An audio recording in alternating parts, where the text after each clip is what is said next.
So earlier we talked about the difference between linear and exponential.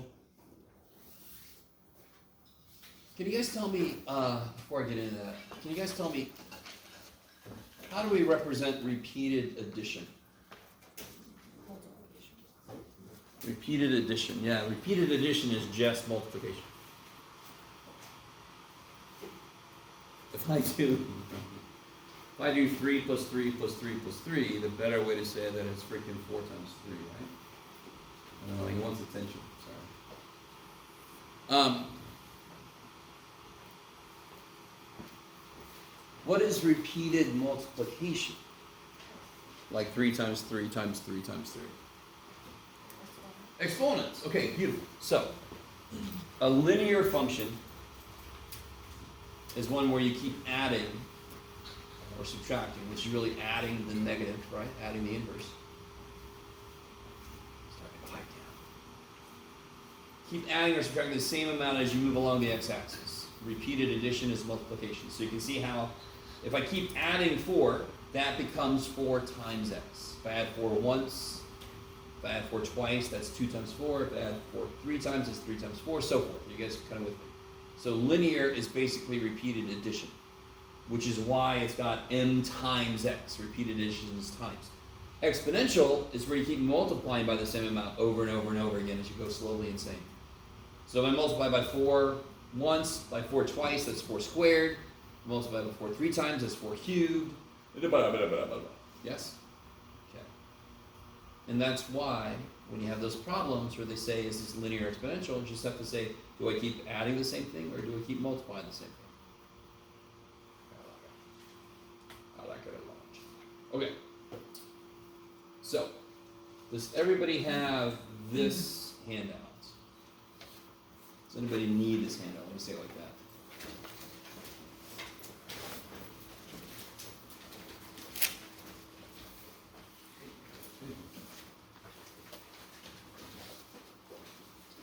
Oh, shite. No worries, I'm taking myself out. Okay, so there's another side to this that I'm not going to talk about yet. But I want everybody to make sure you have this. This is a good little thing to have sitting next to you. You got some basic examples that we did together last time at the bottom. Okay. What I want to do for a second is, or many seconds, is kind of review a few basic things, and then I have, you're not going to believe this, I have another handout with some problems for you to try. You know, I figured I'll try that out and see how it feels. Can somebody remind me why log base 3 of 27 is 3? Why is that true? Because, say again? 3 to the third power is 27.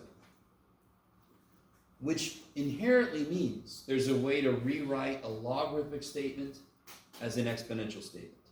Isn't that what we just did? So if I give you this statement, log base m of b equals w. Like, okay, that's very telling. Thanks, John. How can I rewrite that as an exponential statement instead? Yeah, m to the w equals b. You can always draw those. The same colleague that does the giraffe graph, or he calls this the snail. Somehow he draws a little snail. And like, whatever you want to do, man. So if you want to draw a little snail there, have fun. But it's just the base to the power equals the inside.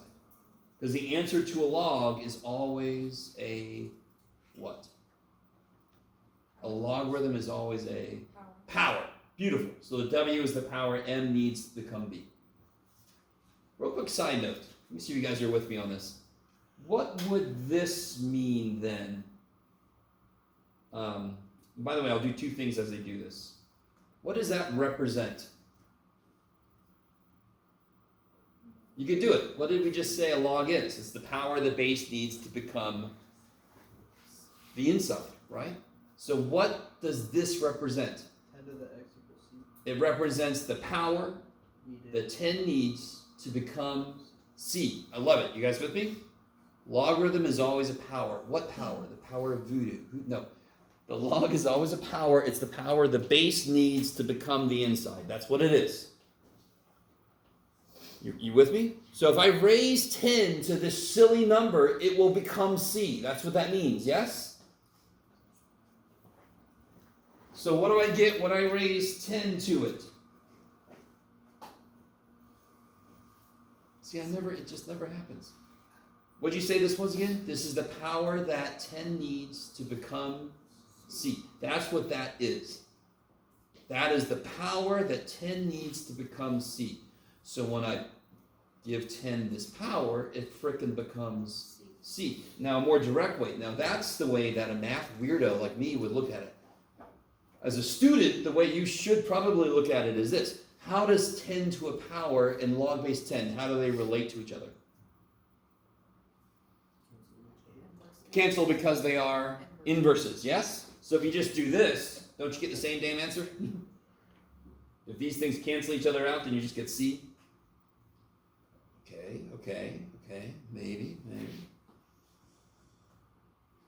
So what is 7 to the log base 7 of x? X. Because these two cancel, or you can do it the weird way. It's the power that 7 needs to become x, so of course it becomes x. Let me stop for a minute. Okay, so what I want you guys to do, I think. Yeah, all right.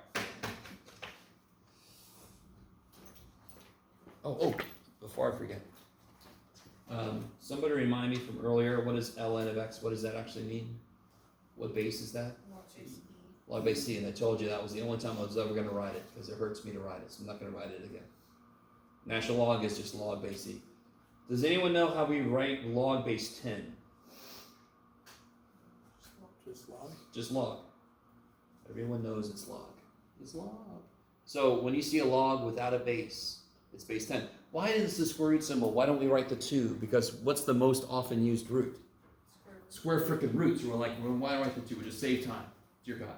What do you think the most often used log is? For some reason, I have no idea why. Maybe because our number system is based on 10. I have no idea why. Why? So therefore, log base 10 is the most often used logarithm. So they said, let's just say everybody log without a base is 10. All right, let's save some time. You guys come with me? Math people, we prefer efficiency over clarity. I guess that's what we do. Go math. And we live in California, so you all know about the Richter scale, yes? If you don't know about the Richter scale, what does Richter scale measure? No? It's okay. It's okay if you don't. I'm sorry. I didn't want to make you feel bad. It measures the power, the strength of an earthquake. Yes? And it's a logarithmic scale. So if it goes from 4 to 4.1, that's actually a larger increase in power than you might think. Okay. So let me give you this.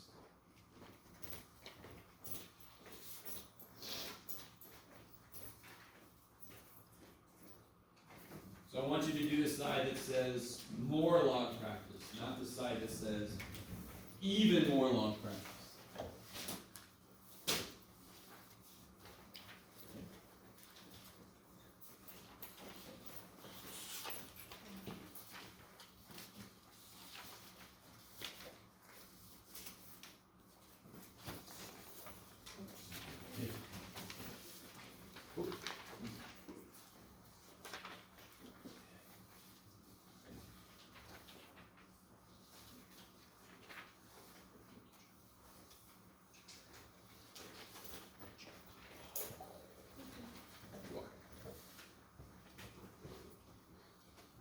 Everybody got one? Okay. I want 1, 2. So please do this. It says more log practice.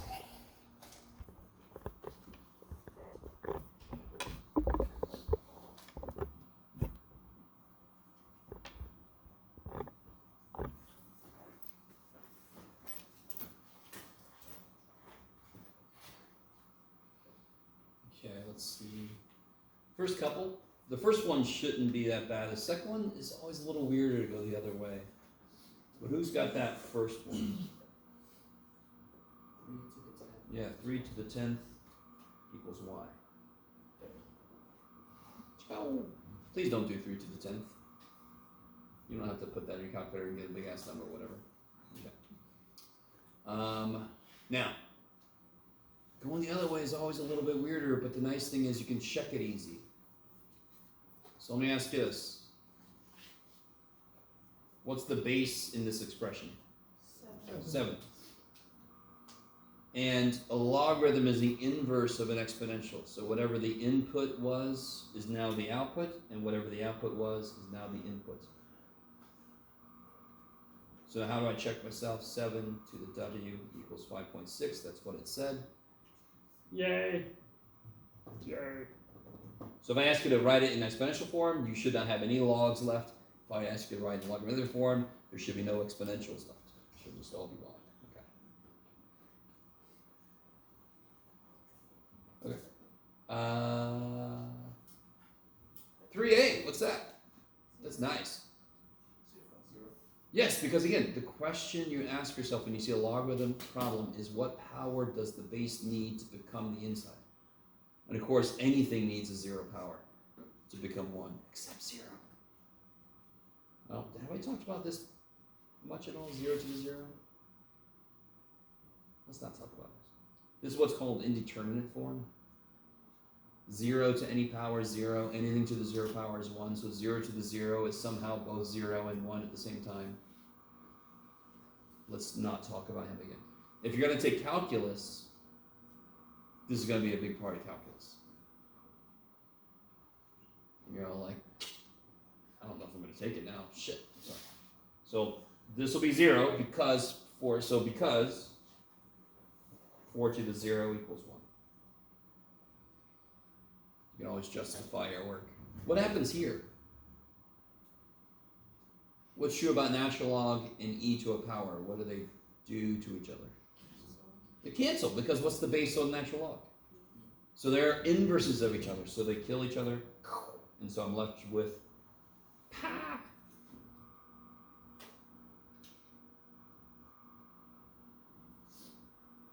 Who's got part C that I haven't heard from yet? Anybody got part C? What do you think? Anybody? Anybody think they got part C right? Yes, sir. 1. Yes! What do you raise pi to get pi? 1. So you all had a chance to jump in on that shit, but you didn't. He was smart, he did. All right. Now, if you understand part B, you have to understand part D. So somebody else got that? Anybody think they got part D? 4. See again? 4. 4. Yes, because what do these do? Cancel. So then you're left with that poor little 4 dude that crossed through there. Poor little guy. Or you can look at it my weird ass way. Log base out of 4 is the power of the 10 needs to become 4, so blah blah. Anyway, you can just do this. Just kill them. It's easier just to kill them. Now I want to show you a little trick with this. Do you see? Can you see immediately why this is grosser than normal? Because the base is bigger. What is log base 2 of 16? And again, why is it 4? Because the question it's asking is how many 2's multiplied by 16, or what power does 2 need? So 4. So log base 16 of 2, if I raise 2 to the 4th to make it become 16, what do I do to 16 to make it go back to 2? Yes! 1/4 power, 4th root. So if I ask you a funky ass log question where the base is bigger than the inside, think about what the answer would be flipped. And then the answer the one I ask is 1 over that. It's crazy. It's crazy. Now, if we know log base 16 of 2 is 1/4, what's log base 16 of 1/2? Yes. Now I want the answer to be flipped. So 1/4 power makes it become 2, and if I get negative 1/4 power, it flips it, make it becomes 1/2. Do you guys follow? If you know what all the powers do, logarithms are easier. Negative power just flips something. So if I know the power that makes it become 2, I automatically know the power that makes it become 1/2. It must be the negative of that, because I just have to flip it. What's kind of wrong with G?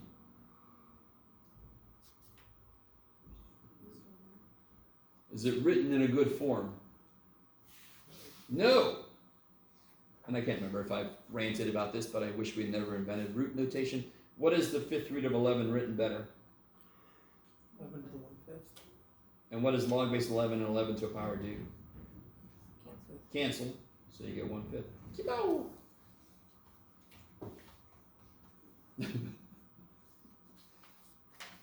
Alright, how do you feel about that? Logarithms. Not hard. They just aren't. The notation sucks. The notation sucks big time. But as long as you can incorporate into yourself what the question is behind that notation, the same way you've incorporated what square root means, you don't even think about it anymore. But if I try to say something in French right now, I'd have to go word by word. Holy shit. Je vais à la... Okay. Anybody try these yet? Do you know how to do this in your calculator? 3 to the 2.16? Yeah! A little caret dude. Little caret dude. There's a little caret dude right there. We call that symbol the caret. So if I do 3 to the 2.16, if I took a guess, 3 squared is 9, so 3 to the 2.16 should be maybe 9.8. I don't know, I'm just guessing. 10.7. Sure, I can live with that. Okay. What about this dude? Natural log of 111. Now, just to let you in on my life, as I walk around up here while you guys are working on the worksheet, I'm trying to do that in my head. I almost don't want to say what I think it is because I'm probably very wrong, but I'm thinking it's I think it's 5.73. No, shit. I just made that up. Sort of. So natural, was it close? Close. So what I did, I figured it was between 5 and 6, and then I just made up the rest of it to make it sound. I think it was closer to 6. Okay, so natural log of 111. So everybody see your natural log button? And what does this button mean? I would say log, but what does it really mean? Log base 10. It's actually, this is called the common logarithm, and of course this one's called the natural logarithm. Math people being really smart, we said natural log. Let's call that ln. Yeah, why not? Okay. Log au naturel, I guess. So natural log of 111, 4.7. Damn it, I went the wrong way. Oh, I'll be fine.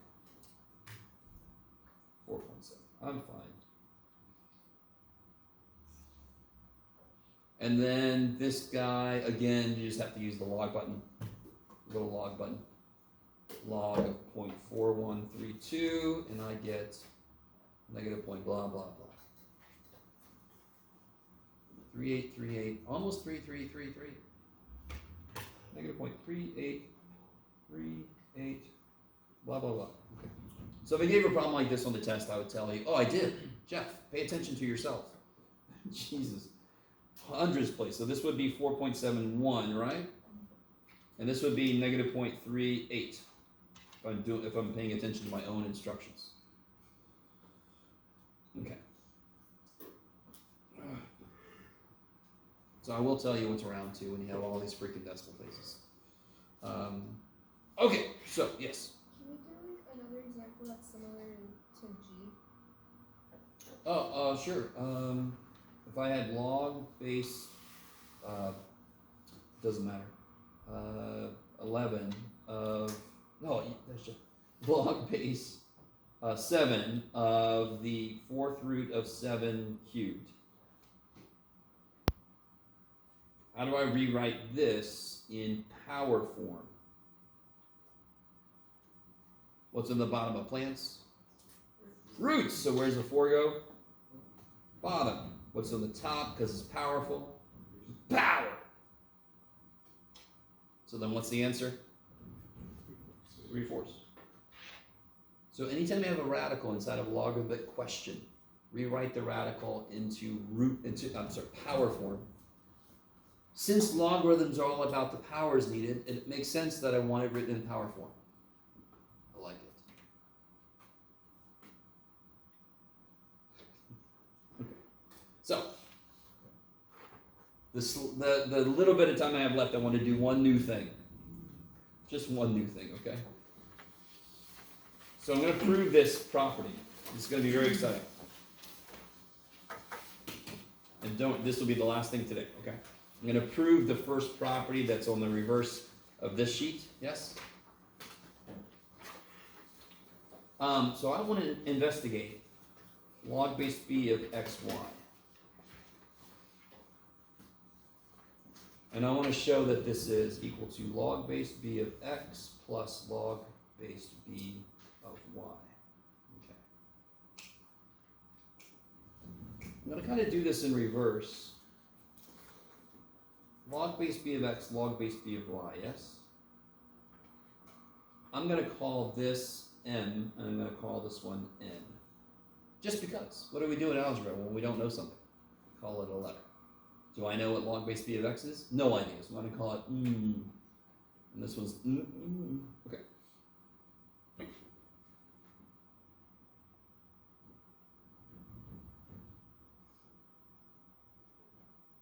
Let me think. Which way do I want to go with this? So then what is x?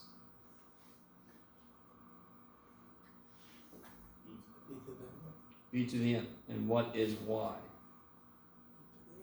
B to the n. Let me stop. Is everybody with me? So the minute I write a logarithmic expression, I could also translate it, if I wanted to, into an exponential expression. Okay. You're like, sure, Jeff. By the way, this is a derivation. You're never going to have to do this yourself. Just have to see it once. It explains why this works. So then if I look back at log base b of xy, can I rewrite that now? What do we say x is? B to the n. And what do we say y is? And what do I do when I multiply like bases? Add the powers that be. And then what happens there? Log base b and b to the power cancel. So you get? Just to remind you, didn't we start with this? We started with that, correct? And that equals that equals that equals this, which equals, what is m? Log base b of x. And what's b? I'm sorry, what's n? Log b y. So I've proven that this, the log of a product, is equal to the sum of the logs. And if you remember that logs are powers, don't these both have a base of b? Isn't that what that says? What do I do with things that I multiply if they have the same base? What do I do with the powers? Add the powers. Remind me, what's a log? What's a log? Fundamentally, what's a log? One word. Power.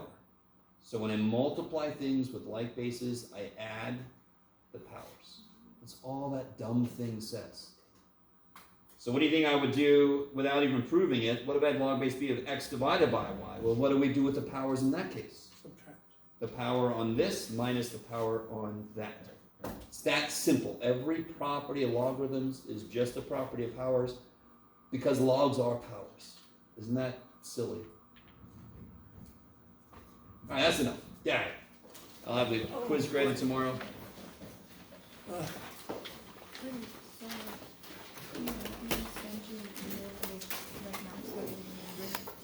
About